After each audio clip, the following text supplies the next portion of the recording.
Hi, I'm Sarah Goodyear, and this is The War on Cars.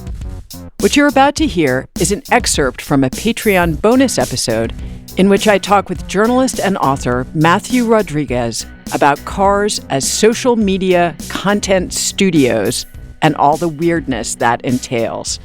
If you'd like to hear the whole thing, along with a lot of other great bonuses and other benefits, you can sign up at patreon.com/The War on Cars Pod. Enjoy. To me, what's interesting is her choosing the car as the place to tape this, in a way, plays into what you're saying, because here she had this life and house and, all intertwined with this person.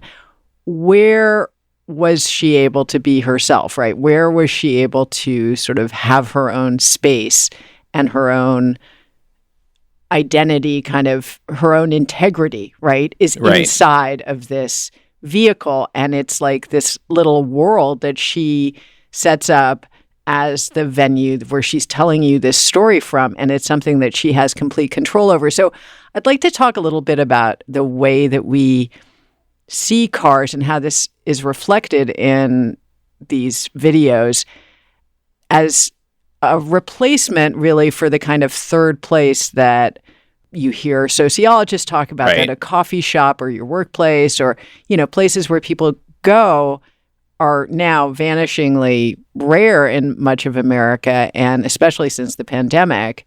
And people are using cars for that purpose, but they're alone when they're doing that. And I just want to go back and say not all 50-something episodes are in her car, but it is very significant that in the very first episode, that's where it is, because it almost gives the viewer the sense that she had to tell you something right now. She couldn't wait till she got home. And this is the only place where she has extra time or time away from other demands to tell you this story. So there is a sense of immediacy, I think, that comes from the confession being in a car or starting in a car. So I would say immediacy is part of it. And then I think traditionally when you're in a car or when you're thinking about a car, you're like, you do something passive, like, oh, I'll put on the radio. And then what comes on the radio will be my entertainment.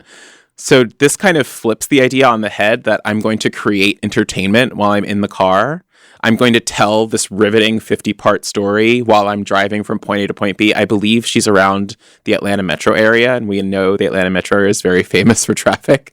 So this idea that you could turn the hour commute into like 2 episodes of your own podcast or your own TikTok series is really, I think, flipping the model of, oh, let me just see whatever the DJ has on at the moment. Right. And it's like we ourselves are broadcasting our private time, right? That this is a time that I think a lot of people, as you said, used to use to listen to their favorite music or to listen to a podcast or the radio or whatever. And it was like a private, reflective time. And now it's turning into this broadcast time.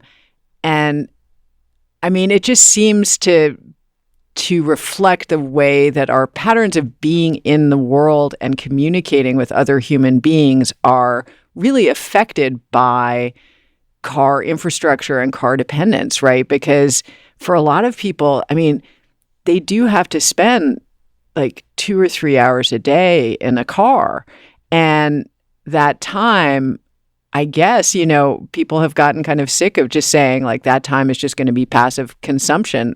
I could be acting. I could be doing something. Of course, part of the problem is that it's not very safe to be thinking about all that stuff while you're driving.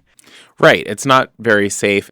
It's interesting. I think the road is a moment where individual meets collective, because you're all collectively on the road, but you're in this thing that you own, and you get to choose the radio station or you get to choose what's happening inside of it. So it feels like an individual bubble that is hurling through time and space alongside individual bubbles. So, and to go back to something you said, you had, talked about, or I had talked about the flipping of the model, and then you brought up turning it into a content moment. It's also, in a way, instead of putting on the radio and being at the whim of whatever the DJ has on, it's even this more hyper individualist thing of like, well, I'm going to talk about what I want to talk about now. I don't have to listen to whatever is happening on Z100 or Sirius XM. Like, it's even a further rejection of like, I'm not going to have someone talk at me. I'm going to create my own thing that I get to say. Right. And then that content goes from the car bubble into the algorithm bubble, right?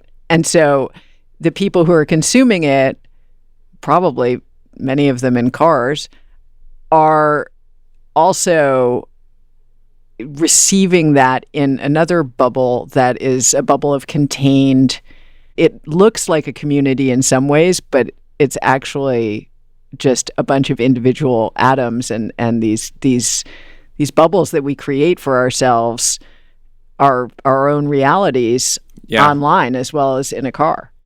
On a personal note or a biographical note, I feel like so much of my feelings on cars were influenced by the fact that I'm a lifelong New Yorker who was born here, Lenox Hill Hospital, same place where Beyonce's babies were born. But I did live in LA for 2 misbegotten years. Oh, no. And what was interesting to me psychologically was, and I did not buy a car while I was there. I took the bus to work in LA. I took the 10 bus across Melrose. Respect. But I would walk on the sidewalk, and as opposed to being in New York, no one is on the sidewalk in LA.